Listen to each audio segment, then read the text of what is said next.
Intermediate public exams రేపటి నుంచి ప్రారంభం కానున్నాయి. పరీక్షలు సజావుగా సాగేందుకు అధికారులు ఇప్పటికే అన్ని ఏర్పాట్లు చేశారు. మరోవైపు పోలీస్ శాఖ కూడా భద్రతా ఏర్పాట్లపై దృష్టి పెట్టింది. పరీక్షా కేంద్రాల చుట్టుపక్కల నిఘా పెంచింది. ఎగ్జామ్ సెంటర్స్ సమీపంలో ఫోటోస్టాట్ సెంటర్లను మూసివేయాలని ఇప్పటికే ఆదేశాలిచ్చింది. పరీక్షా గదిలోకి సెల్ ఫోన్లు, స్మార్ట్ వాచ్లు, క్యాలిక్యులేటర్లు వంటి ఎలక్ట్రానిక్ పరికరాలను తీసుకురాకూడదంటున్న Vijayawada 7th town police station CI రమణతో మా correspondent Bindu face to face. వ్యాప్తంగా రేపటి నుంచి ఇంటర్ పరీక్షలు మొదలవుతున్నాయి. దాదాపు అన్ని సెంటర్స్ లో కూడా పట్టుదిష్టమైన చర్యలు చేపడుతున్నారు. ముఖ్యంగా ఎటువంటి అవాంఛనీయ ఘటనలు చోటు చేసుకోకుండా విద్యార్థులకు ఎటువంటి అసౌకర్యం కలగకుండా కూడా పోలీసులు బందోబస్తు ఏర్పాటు చేయాలని చెప్పేసి ఆంధ్రప్రదేశ్ రాష్ట్ర ప్రభుత్వం ఉత్తర్వులు జారీ చేసింది. దాని మీద మనతో మాట్లాడడానికి సిఐ డివి రమణ గారు ఉన్నారు. సార్, ఎటువంటి ఏర్పాట్లు చేశారు సెంటర్స్ దగ్గర?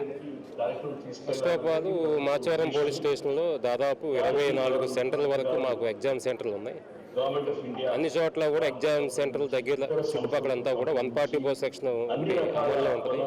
ఆ 144 సెక్షన్ సేపు కూడా పబ్లిక్ ఎవరో కూడా అక్కడ గుమ్ముకోవడానికి, అక్కడ ఎక్కువ మంది ఉండడానికి వీల్లేదు. సెకండ్, అక్కడ ఎగ్జామ్ సెంటర్ దగ్గర ఒక ప్రశాంతమైన వాతావరణంలో విద్యార్థులందరూ కూడా ఎగ్జామ్స్కి అటెండ్ అయ్యేలా కావాల్సిన భద్రతా చర్యలు కూడా మేము తీసుకుంటా ఉన్నాం. పేపర్స్ ఇన్ టైంలో వెళ్ళేలాగా అక్కడ సెక్యూరిటీ ఆస్పెక్ట్లో మేమంతా కూడా టాప్ ప్రయారిటీలో ఇస్తా ఉన్నాం.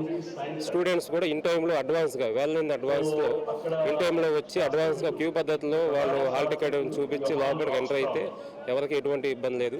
అక్కడ కూడా క్యూ పద్ధతి పాటించేలాగా ఒక ప్రాపర్గా ఇన్ టైంలో వెళ్ళేలాగా తగిన చర్యలు తీసుకుంటా ఉన్నాం. పబ్లిక్ ఎవరైనా కూడా ఒకరిద్దరు ఎవరైనా అనుకోని పరిస్థితుల్లో ట్రాఫిక్లో ఎక్కడన్నా అంతరాయం కూడా లేకుండా ఎక్కడికక్కడ మా రక్షక వెహికల్స్ పెడతా ఉన్నాం. ఈ రక్షక వెహికల్స్ ద్వారా కూడా ఎవరైనా ఒకరు లేట్గా వచ్చినా కూడా త్వరగా వాళ్ళని పికప్ చేసుకుని తీసుకొచ్చేలా కూడా తగిన విధంగా మేము మా సిబ్బందికి డైరెక్షన్స్ ఇవ్వడం జరిగింది. ఈ ఎగ్జామ్ సెంటర్ దగ్గరలో ఎటువంటి మొబైల్ స్కానర్లు కానీ, జెరాక్స్ మెషిన్లు కానీ, ప్రింటింగ్ సంబంధించిన ఏరియా కూడా లేకుండా అవన్నీ కూడా క్లోజ్ చేయించుకుని లోపలికి వచ్చి ప్రతి వ్యక్తిని త్వరగా చెక్ చేసిన తర్వాత లోపలికి పంపిస్తూ ఉన్నాం.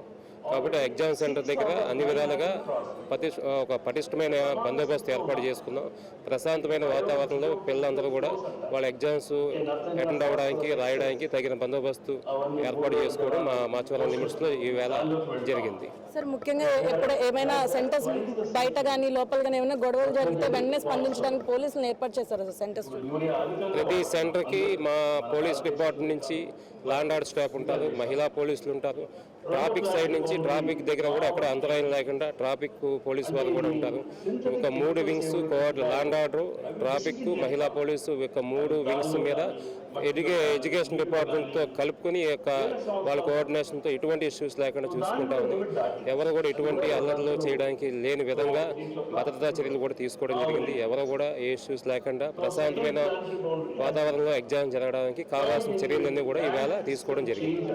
సో చూసారు కదా, రేపటి నుండి ఇంటర్మీడియట్ ఎగ్జామ్కి సంబంధించి భద్రతా చర్యలకు సంబంధించి కూడా సీఏ గారు చెప్పిన విధంగానే ప్రత్యేకమైన చర్యలు చేపట్టారు. ముఖ్యంగా ప్రత్యేకమైన వాహనాలు కూడా పెట్టారంటే విద్యార్థులు ఎవరైనా లేట్గా వస్తే వారి మళ్ళీ సెంటర్స్ దగ్గరికి రావడానికి ప్రత్యేకమైన వాహనాలను కూడా పెట్టారని కూడా చెప్పడం జరిగింది. ఇది ఇక్కడ పరిస్థితి. వీడియో జర్నలిస్ట్ వంశీతో Bindu, YK news, Vijayawada. Please subscribe to YK TV network. Please subscribe to YK TV. Please watch YK News. Don't forget to subscribe YK News channel.